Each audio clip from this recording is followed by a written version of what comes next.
Plutôt un bon cru, effectivement. D'ailleurs, la météo a été avec nous, ce qui était important. Je crois les Nîmois avaient envie, après un hiver rigoureux et pluvieux, de sortir, de pouvoir un petit peu s'éclater. Ça a été le cas. Et ce, dès le jeudi soir, est le rendez-vous populaire et familial de la Pégoulade, qui selon la police a réuni quelques 100 000 personnes, certes ravies, mais peut-être un peu trop nombreuses, notamment aux abords du boulevard Victor Hugo. D'où la nécessité, en 2011, de repenser le tout. Il fallait redonner aux Nîmois ce qu'ils attendaient. Je pense qu'on est en cours, en chemin, et qu'encore une année ou 2 ans, et ça sera parfait. Alors il y a un chemin à repenser peut-être, c'est le trajet sur le Victor Hugo avec trop de monde? Oui, alors ça ne dépend pas uniquement de moi. Je pense que déjà M. le maire l'a évoqué. On va se réunir, on va en discuter. Mais je crois qu'il faut quand même qu'on respecte un petit peu ce qui est fait par les associations nîmoises. De même que pour les concerts qu'on fait à la Maison Carrée, c'est un réel problème. Nous, on pensait que c'était pour servir les gens, alors qu'on se rend compte que par leur comportement, au contraire, on gêne les gens. Mais si on gêne, il faut bien prendre une décision.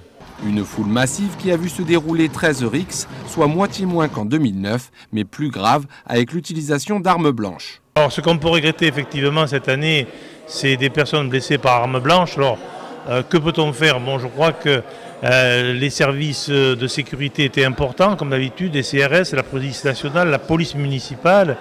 Le problème qu'on a rencontré, c'est que beaucoup de choses ont été concentrées sur le boulevard Victor Hugo, dans la mesure où on ne pouvait pas utiliser le boulevard Jean Jaurès. Donc effectivement, difficile d'accéder à ce boulevard Victor Hugo. Beaucoup de monde, des choses qu'on ne peut pas beaucoup maîtriser. Donc je pense que si on arrivait à diluer un petit peu sur d'autres quartiers, ce qui a été le cas cette année avec l'espace de la place d'Aguet, avec l'espace Camarguais, on pourrait peut-être revoir un petit peu les choses de meilleure façon en matière de sécurité. Mais très compliqué, il faut bien l'avouer. Au niveau de l'hygiène alimentaire, sur 108 établissements contrôlés, 87% ont répondu aux normes.